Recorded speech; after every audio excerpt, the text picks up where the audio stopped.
My name is W. Clement Stone. As General Manager of the Napoleon Hill Associates, it is my privilege to introduce you to Napoleon Hill. How do you do? I'm very happy to have this personal visit with you. Won't you be seated, please? And now, may I request that you forget all your problems and just relax while I bring you the master key with which you may unlock the door to any opportunity that your mind can conceive. The master key consists of 17 principles, the first of which is definiteness of purpose. Right here at the beginning of our visit, I'm going to make you a promise. If you will decide definitely what you want most during your entire lifetime and write it down on paper so that I can read it, I will give you the master key with which you may open the door to the attainment of your desires, whatever they may be. The exact moment when I will deliver this master key to you will depend entirely upon when you are ready to receive it. This is the first of 13 messages that I will deliver to you. Now, in each message, I will describe the master key in terms that you will understand, if you are ready to understand. And now I shall give you the first cue as to the nature of the great master key which has been responsible for all the great successes in every calling, in every part of the world. Please listen carefully to what I have to say, because you may discover the secret of the master key in this first visit. You may get your first cue as to the nature of the great master key when I tell you that psychologists have discovered a natural law which is the very foundation of all personal successes.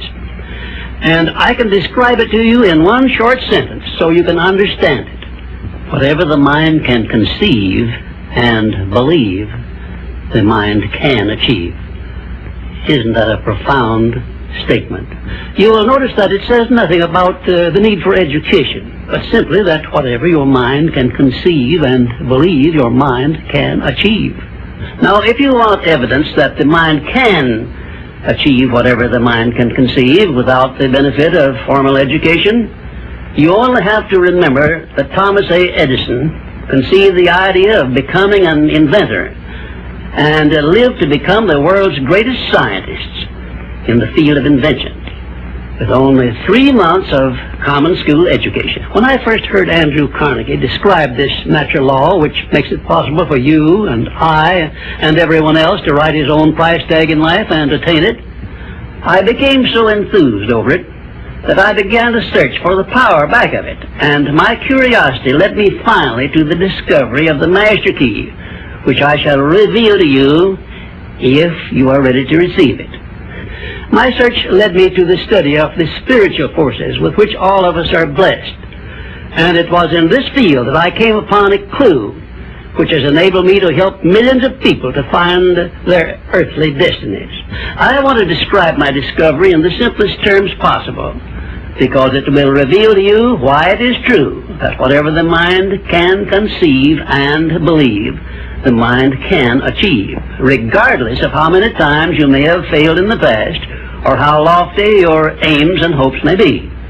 I caught my first fleeting glimpse of the profound law which provides the means by which we may choose our own purpose in life and attain it while I was being coached by Andrew Carnegie during the organization of the Science of Success philosophy.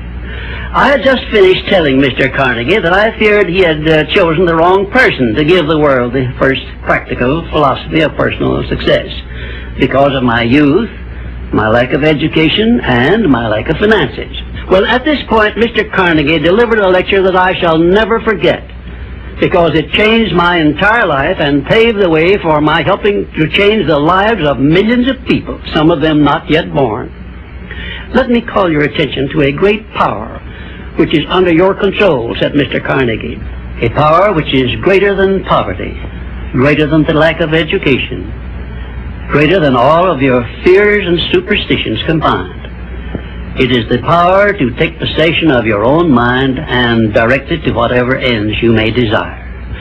This profound power, Mr. Carnegie continued, is the gift of the Creator, and it must have been considered the greatest of all of his gifts to man, because it is the only thing over which man has the complete and unchallengeable right of control and direction.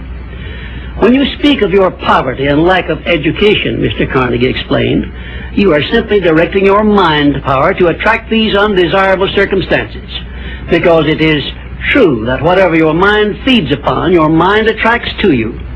Now you see why it is important that you recognize that all success begins with definiteness of purpose, with a clear picture in your mind of precisely what you want from life. Then Mr. Carnegie continued his speech with a description of a great universal truth which made such an impact upon my mind that I began then and there to give myself a new outlook on life, and I set up for myself a goal so far above my previous achievements that it shocked my friends and relatives when they heard about it. Everyone, said Mr. Carnegie, comes to the earth plane blessed with the privilege of controlling his mind power and directing it to whatever ends he may choose.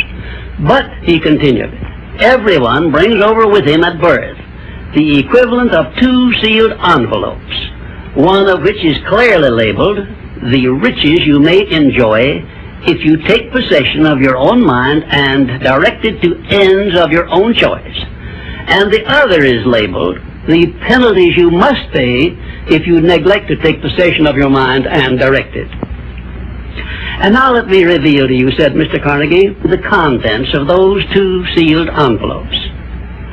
In the one labeled riches is this list of blessings. 1, sound health. 2, peace of mind. 3, a labor of love of your own choice. 4, freedom from fear and worry.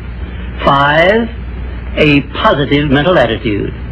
6, material riches of your own choice and quantity. In the sealed envelope labeled penalties, Mr. Carnegie continued, is this list of the prices one must pay for neglecting to take possession of his own mind. 1, ill health. 2, fear and worry. 3, indecision and doubt. 4, frustration and discouragement throughout life. 5, poverty and want. 6, and a whole flock of evils consisting of envy, greed, jealousy, anger, hatred, and superstition. Now, my mission in life is to help you and everyone who needs my help to open up and use the contents of the sealed envelope labeled riches. And the starting point from which you must take off if you wish to write your own ticket from here on out for the remainder of your life, I will describe for you in these simple instructions. 1, procure a neat pocket-sized notebook, or something on the order of this one here, loose leaf affair. And on page 1, write down a clear description of your major desire in life, the one circumstance or position or thing which you will be willing to accept as your idea of success. And remember before you begin writing that your only limitations are those which you set up in your own mind or permit others to set up for you. And 2, on page 2 of your notebook, write down a clear statement of precisely what you intend to give in return for that which you desire from life. And then start in right where you stand now to begin giving. And 3, memorize both of your statements, what you desire and what you intend to give in return for it, and repeat them at least a dozen times daily. And always end your statements with this expression of gratitude for the blessings with which you were gifted at birth. I ask not, O divine providence, for more riches, but more wisdom with which to accept and use wisely the riches I received at birth in the form of the power to control and direct my mind to whatever ends I desire. If you are not too successful or self-satisfied to accept and express this profound prayer, if you accept it and express it in the same spirit of humble sincerity in which I pass it on to you, a new and a better world will reveal itself to you. A world in which you will see reflected the circumstances and the things which you yourself have created. In my next visit, I will give you a description of the second principle of success, through the application of which you may make use of the education and experience of other people, and get the necessary help you may need in attaining your definite major purpose in life. And now let me close this, our first visit, with my favorite expression of gratitude. O divine providence, I ask not for more riches, but more wisdom with which to make wiser use of the riches you gave me at birth, consisting in the power to control and direct my own mind to whatever ends I desire.